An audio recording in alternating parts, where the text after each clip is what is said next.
Hey, good morning, Grace Church family. Hope you're all doing well. As you can see, I'm back in my office. We had a great week of vacation down on the shore of Lake Erie and really enjoyed some rest down there, but it's good to be back again. Hard to believe it's the last week of July. And where is the summer going? It's going so fast. It's literally burning away, right? We had such a hot summer so far, but today is a nice cool morning. We had some rain, and so I hope you're keeping cool and enjoying your summer. Yesterday, I was having a conversation with someone that just reminded me again about one of the characteristics of being a follower of Jesus. And this is something that we as Christians are called to, that Jesus models for us, and that's being a servant. It's a principle that Jesus teaches in the Gospels, and then the apostles reinforce it again in their letters in the rest of the New Testament.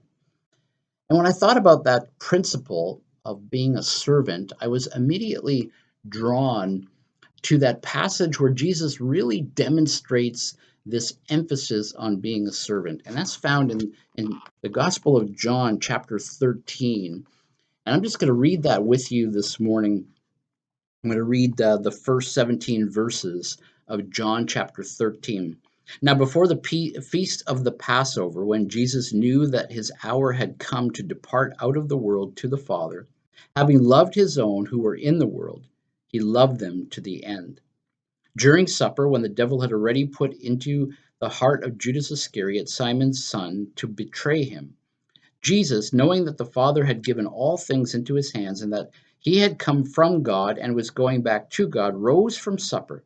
He laid aside his outer garments and taking a towel, tied it around his waist. Then he poured water into a basin and began to wash the disciples' feet and to wipe them with the towel that was wrapped around him. He came to Simon Peter, who said to him, Lord, do not wash my feet. Do you wash my feet? Jesus answered him, What I am doing you do not understand now, but afterward you will understand. Peter said to him, You shall never wash my feet. Jesus answered him, If I do not wash you, you have no share with me. Simon Peter said to him, Lord, not my feet only, but also my hands and my head. Jesus said to him, The one who is bathed does not need to wash except for his feet, but is completely clean. And you are clean, but not every one of you, for he knew who was going to betray him.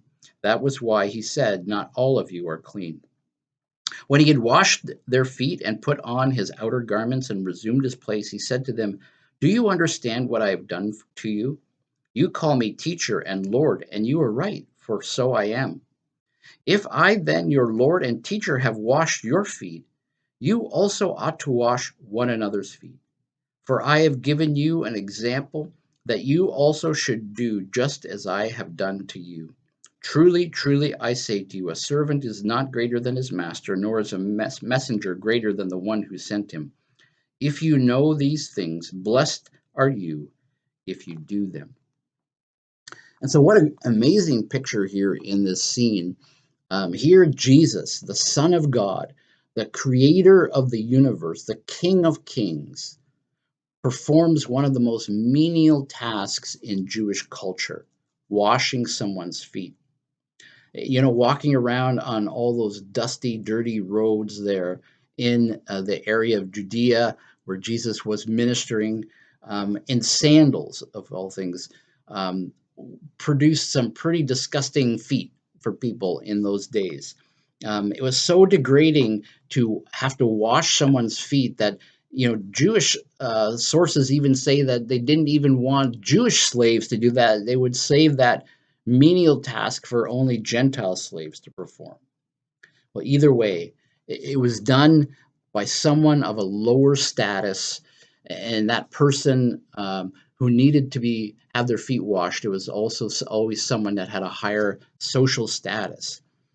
Well, here Jesus, however, turns the tables, and he takes on this role of the lowliest servant by removing his outer clothes and then putting a towel around his waist and then stooping down to wash the feet of his students, essentially, his disciples. And so, what a lesson that is in humility and servanthood. Interestingly, if you look at the same scene in Luke chapter 22. Luke describes what happens just before Jesus washes the feet of the disciples and they have that Last Supper together. The disciples were actually arguing amongst themselves who was the greatest. Can you believe that? Jesus has been showing the disciples all through his ministry that he came not to be served, but to serve others. He hung out with prostitutes. He hung out with tax collectors. He hung out with the outcasts of society. And yet his disciples, in their pride, were blinded to that. And that lesson that Jesus was trying to teach them, that it's about being a servant to others.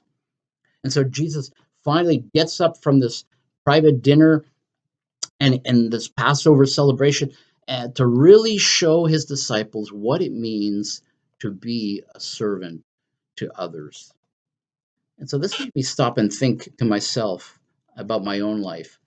How often do I seek that place of honor or status? How often do I look for that pat on the back? Or how often do I want others to just know what kind of an important position I hold, or to know what influential people I hang around with? How often do I end up seeing other people for what I can get from them rather than what I can give to them? Paul really reinforces this whole notion of Jesus's example of servanthood in his letter to the Philippians.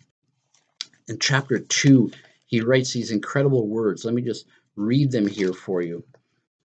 He says, "So if there is any encouragement in Christ, any comfort from his love, any participation in the Spirit, any affection and sympathy, complete my joy by being of the same mind, having the same love, being in full accord and of one mind." There he's talking about unity there.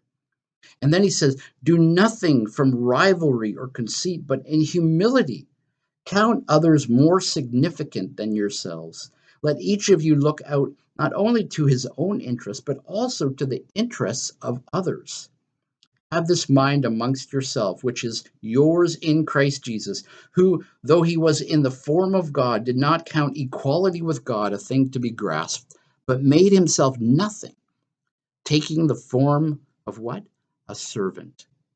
Being born in the likeness of men and being found in human form, he humbled himself by becoming obedient to the point of death, even death on a cross." You see, Jesus modeled for us what being a servant looks like. And he's calling you and me to surrender our pride, to think less of ourselves and to think more about others, and to stop focusing on just getting our own desires met, or following our own ambitions, or spending all of our time focusing on how we can get ahead. It's about thinking about other people. How can we serve others? In this time of coronavirus, this is a great opportunity for us to stop thinking about ourselves and to be thinking about others and how we can serve. That's what being a true follower of Jesus looks like. And so I hope you've been challenged today by this message from Jesus teaching us about servanthood and what it means to be truly a follower of him, one who comes not to be served, but to serve. And then, as Jesus said to his disciples, you go and do likewise. Well, have a great day, and we'll see you again next time.